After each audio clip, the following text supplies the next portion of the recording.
it's Jason from Pro Guitar Studio. Today's lesson is all about pull-off. So this is a great technique to work on if you already know your pentatonic scales. And also for many songs out there, you're gonna have to do this technique. So we're gonna use our ring finger to do the pull-off, and we're gonna be pulling off to our index finger in this piece right here.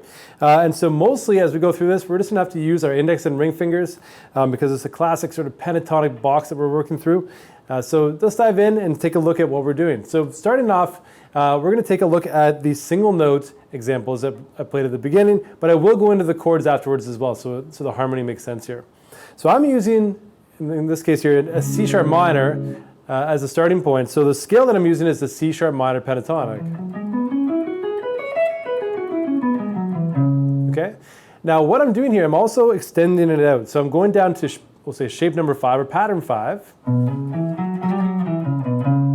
So I'm starting on the 7th fret of string number 6, going to the 9th fret, going to string 5 on the 7th fret, 9th fret, sliding up to 11 on the 5th string, and then string number 4, I'm doing 9, 11, string number 3, 9, 11.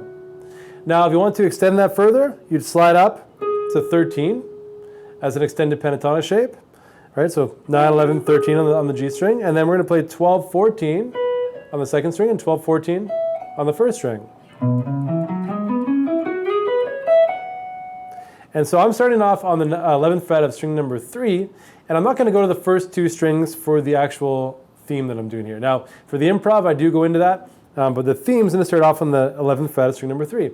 Now, what I'm going to do here, I'm going to pull off from 11 to 9. So to do the pull off properly, that first finger needs to be in place on the 9th fret, and we need to pull down. Okay, so the pull off term is sort of misleading because when you hear pull off, you think you just pull your finger off the string, but if you do that, you get this very weak kind of sound. So what we want to do is we want to pluck the string with that ring finger. Okay, so I'm sort of going down and away as we go through that. Let's make sure I'm in focus here. All right, cool. So I'm going to go down and away and pluck it with that ring finger. There we go. So I'm going to start that on the 3rd string, 11 to 9, and do the same thing on the 4th string and the 5th string. And at a fast pace, if you look at my first finger, it just sort of snakes up as I go. So as you get comfortable, you don't want to lift that finger off the fretboard. You just want to like move it up as we go through. So 11 to 9 on the 3rd string, 11 to 9 on the 4th string, 11 to 9 on the 5th string. And eventually it should sound like this. Over time. Right now, one thing not to do, don't bar your finger. It might be very like enticing or very apparent that might be the best way to do it, but don't do that. So that'll just allow everything to bleed. We'll hear all the notes together, okay? So make sure you separate those notes by placing the first finger just on one string at a time. And then for the next note I slide, sometimes I pick it in the example I think, but I'm going to slide down to 7. And then I'm going to go to 9 on the string number 6, and then 7, 9.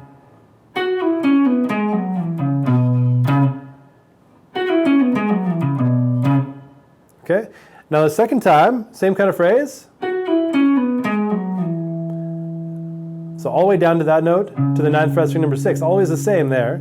But what I do is I play 7, 9 on the 5th string instead of the 6th string. So second time around. So first time is, second time.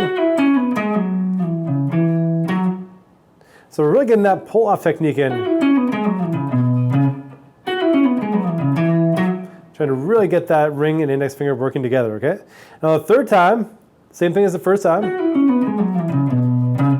And then my last phrase, I'm going to do a pull-off from 9 to 7 on string number 5, to 9 on string number 6, and I play the open 5th string. And what I do is in between, I go, play the open 5th string, and then I mute, and then I play the 5th string again. So I'm using my fretting hand to sort of mute that out, okay? You could use your right hand if you need to, but the left hand, a little more consistent there. Okay, and then we're going to go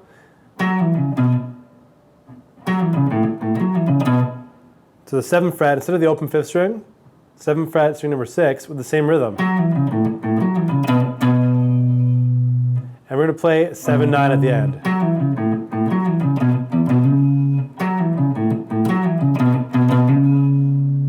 And I do a hammer on at the end there from 7 to 9, but you can just pick the notes if you want to.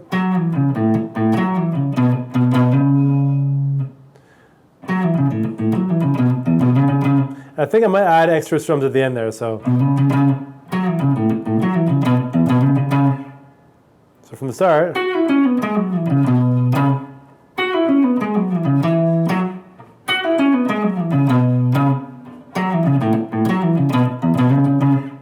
All right, now you don't have to do those extra 2 notes at the end if you don't want to. That's good enough right there, just a 7 to 9 hammer on. So as we're playing through that, the chords underneath me, I do a C sharp minor. And then I go to an F sharp minor. So I do a C sharp minor.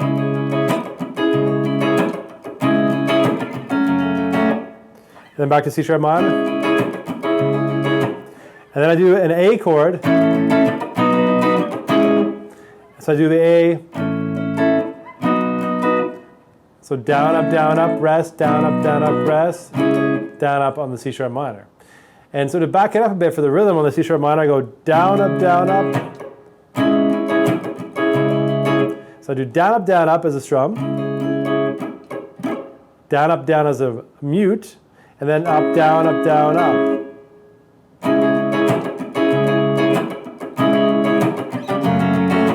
So I'm keeping that rhythm down, up, mute, mute, up, down, up, mute, mute.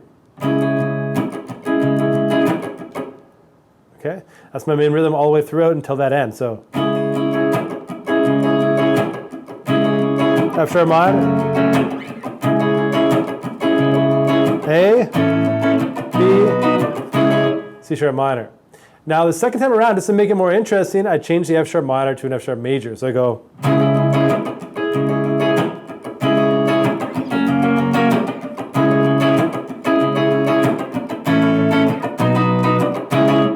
So that one little twist there, going from F sharp minor to major, it works with the phrase because it implies an F sharp 7 chord because of the notes I'm playing, E and F sharp. But when you go to improvise on top of it, if anyone here is sort of down with improv on top of this progression, the C sharp minor works over everything. But if you hit the, we'll call it this here, the A sharp on top of that F sharp note, it's going to sound really cool. So instead of the F natural, which is in the natural minor, if you hit the A sharp for the F sharp major chord, that one little part, just for that one chord, the whole thing can be brought alive a bit, right? So you're doing the regular natural minor, and we add that one note, and it just changes everything, right? So just for that one chord, and then we go back to the regular minor or minor pentatonic scale.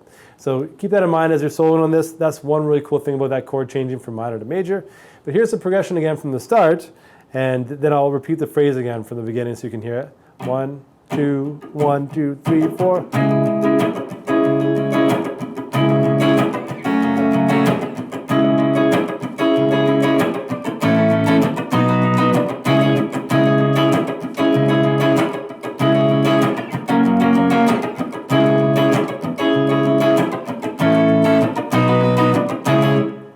All right, and then the phrase, 1, 2, 3, 4.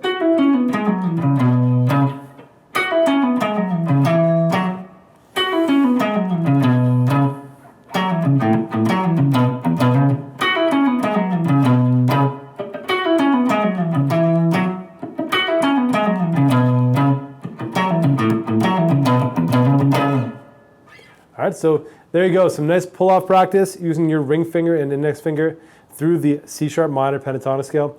A lot of fun. It's a great technique to get comfortable with. So if you know hammer-ons, the pull-offs are a little harder because you have to place that first finger down first, right? So definitely a challenge. If you have questions about this, so let me know in the comments below. I'd love to hear what you think about this lesson. And if you liked it, please give me a subscribe. More videos like this coming your way each week. Thumbs up helps as well. And ring that bell so you don't miss any lessons as they come out.